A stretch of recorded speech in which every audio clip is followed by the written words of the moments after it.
It can't hear you in the barrel.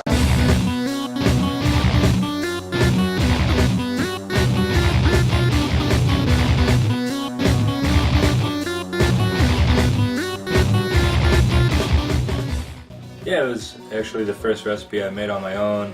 I've been doing a lot of clone brews or looking up pre-made recipes or buying pre-made or whatever, and wanted to do my own recipe, and I decided to set on an IPA.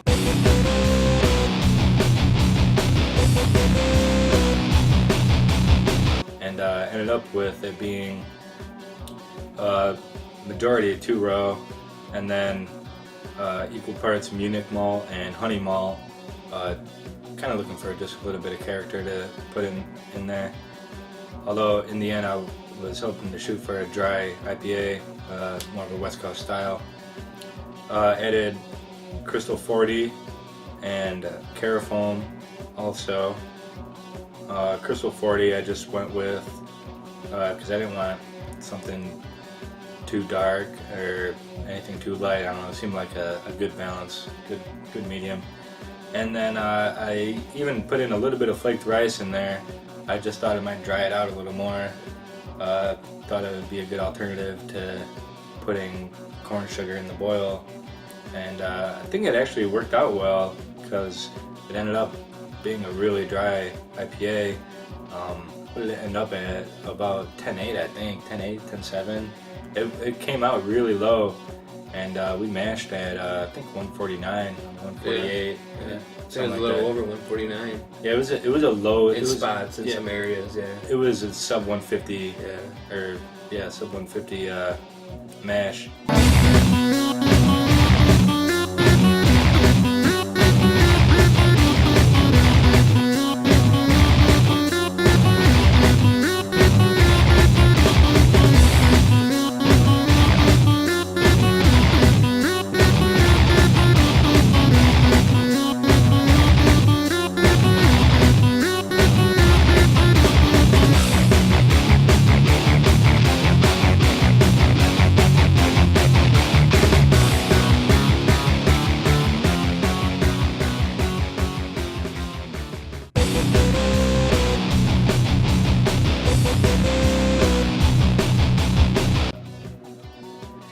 Kind of went with what Deschutes said on the website with hops. Yeah, there was like a ton of hops in that. Yeah, it was what 11 or 12 ounces in total.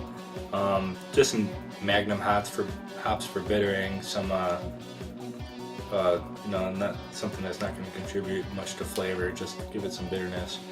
And then some mild amount of Citra and Mosaic in the middle of the boil, and then the rest of it was all flame out.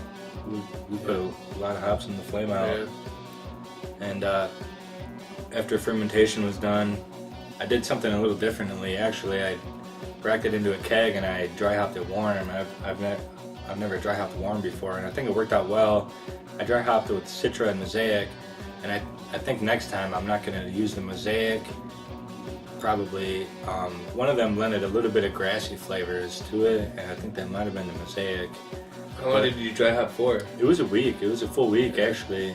Yeah, five days or a week, one of the two. And it, in that amount of time, it's getting all the flavors, and it seemed to work out better than doing it cold. From experience,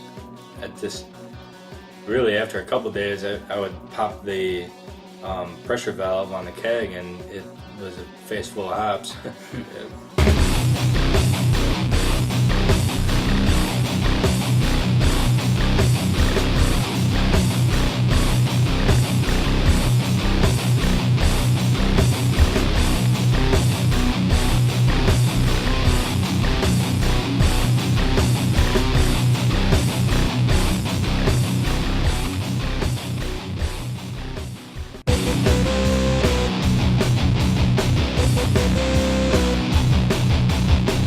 I think kind of the kicker on this recipe though that I did was I used an English ale called Burton Ale yeast. It's a white yeast strain, and it's known for adding fruity esters and really letting the hops shine in a recipe.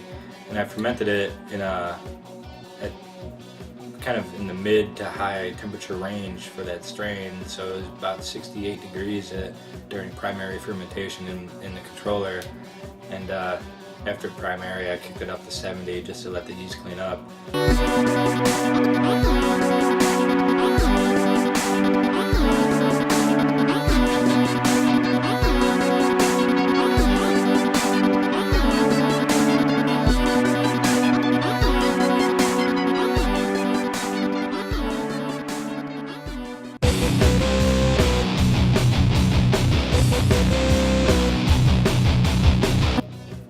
We actually did 2 brews that day. We started with the stout, and then we did the IPA next.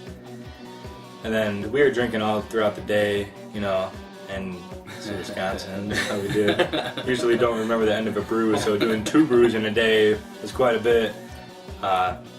So after the brew, after we got everything done and rinsed, or half of it clean, most of it rinsed, we walked down to the bars, walked downtown, and fuck, it was already almost closing time. It was we like went down there. It was like 1 o'clock when we left your house. Yeah, I don't know whose idea that was. 20-minute walk to the bars man. too. Yeah, no, not 20, but Feels like 20, man. yeah. So after we came back from the bar after closing, I passed out right away when we got back. Yeah, I was out cold. I think both of you did. I was out cold. I was still going, and of course, what I wanted to do was turn the oven on and make some French fries. So I turned the oven on. Yeah, what time was it? Like 2:30 maybe? 2:30 or 3, probably 3. Yeah. Turned the oven on to make the fries, got them in there, cooked them, and I think I checked them when they were close to done. I didn't think they looked crispy enough, so I turned the oven up like another 50 degrees. And then I went on the chair and fell asleep. And then Jeremy woke up a little while after, and he woke me up, and he's like, "What's that smell?" So I go, and I knew right away. I ran to the oven. First, I think I turned the oven off, and then I ran to the smoke alarm and took it off the wall so that it wouldn't start blaring. Like in case it started working like Like a it half hour should. after it should have. Yeah, the whole apartment was smoky. Yeah, and So that's where Jeremy coined the term FryPA. yeah. That's the story behind why it's called a FryPA.